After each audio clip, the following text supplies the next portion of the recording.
Thank you, Madam Deputy Speaker. I'm moving an amendment circulated in my name because this government has failed to consult Australian small businesses meaningfully on the impact of this bill. We're condemning the government for refusing to allow this bill to be referred to a parliamentary committee for proper scrutiny and stakeholder input. No regulatory impact statement has been provided to assess how this will affect small business. The government can't even say— Just a moment. The amendment hasn't been circulated, so if you could read it out to the House, and then we can seek a seconder at the end of your contribution. Thank you, Member for Cook. That all words in the House be omitted with a view substituting the following words. Notes the government has failed to consult meaningfully with Australian small business on the impact of the bill. Condemns the government for refusing to allow the bill to be referred to a parliamentary committee for proper scrutiny and stakeholder input.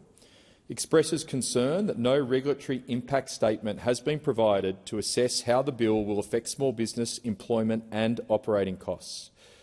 The government cannot say how many small businesses will be impacted by the proposed changes.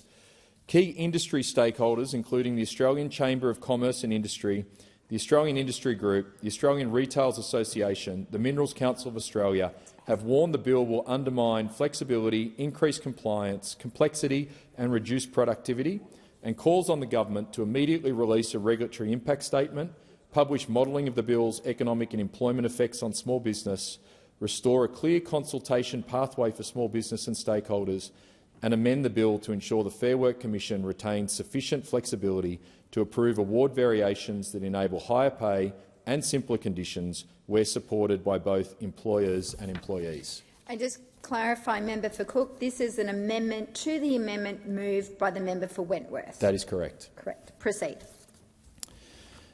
Thank you, Madam Deputy Speaker.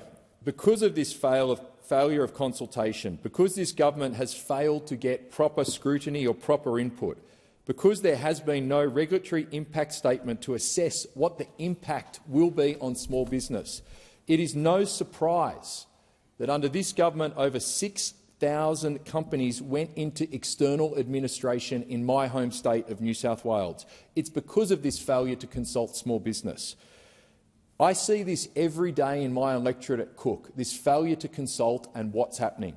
If we look at Caringbah, a major retail site in the heart of my electorate that is now dilapidated, small businesses are leaving, Maverick's Chicken Shop is closed, the local dance studios have closed, and it's not even small business that's now closing because of this failure to consult business like the government has done with this bill.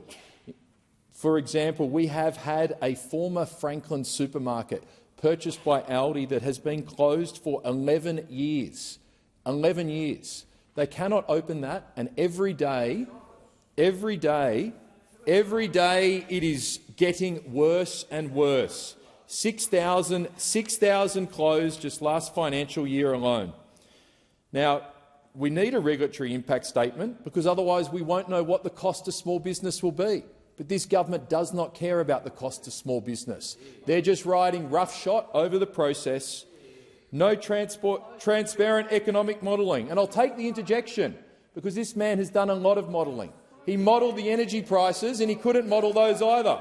It's no surprise he doesn't want transparent economic modelling because he doesn't want transparent energy modelling either.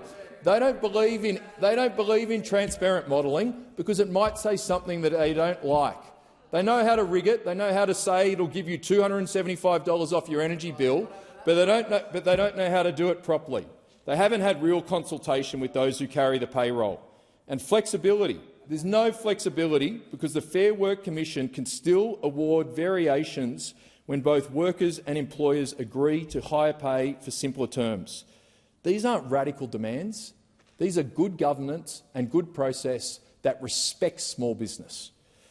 What's at stake? The businesses in Australia and the businesses in my home electorate of Cook, they don't oppose fair pay. They don't oppose penalty rates.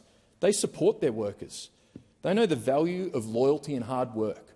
I see businesses every day in my home electorate, Stapleton Meats, where they put their employees first. They pay their employees first and pay themselves last. I've met business owners all up and down Caringbah who are actually right on the edge. They're telling me they're 3 or 6 months away from closing They're not paying themselves, they're making a loss, and they keep that business open so they can help those people who work for them pay their home loans. They can help those people who work for them send their kids to school.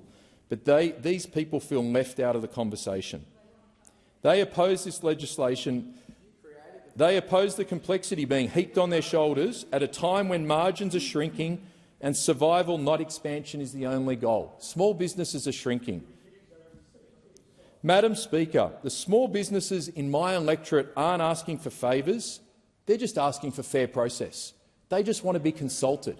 They just want to know how this bill will impact on them when they are struggling. These small businesses in Caringbah that have got their backs against the wall, that are fighting for survival, that are trying to stay open, but they're seeing businesses flee off that main street.